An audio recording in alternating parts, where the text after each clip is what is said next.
There was one other little girl that I represented one time, and she would never look at anybody.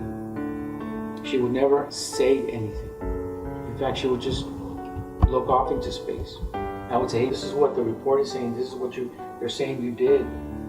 She would never even look at me, never even say anything. And it was difficult. Finally, she accepted a plea agreement, and she would barely just say yes to the judge.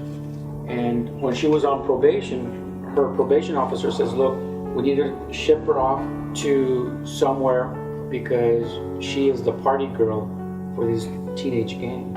And she's being drugged and a whole bunch of things are happening to her.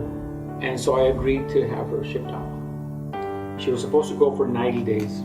After about 45 days, the probation officer calls me back and he goes, Mr. Martinez, we need to amend the conditions of probation because the condition said she has to go there for 90 days, but the place closed down. And so technically she's in violation of probation, so let's just amend it. And so they brought her down, and as soon as I sat down, she started talking to me and looking me straight in the eye. And it was like, Mr. Martinez, how is this going to affect me? Do you think I can do this? Do you think I can do that?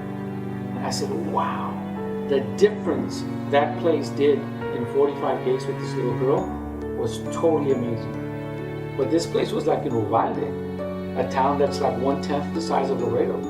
And I wondered, how is it, or why is it that we don't have those programs?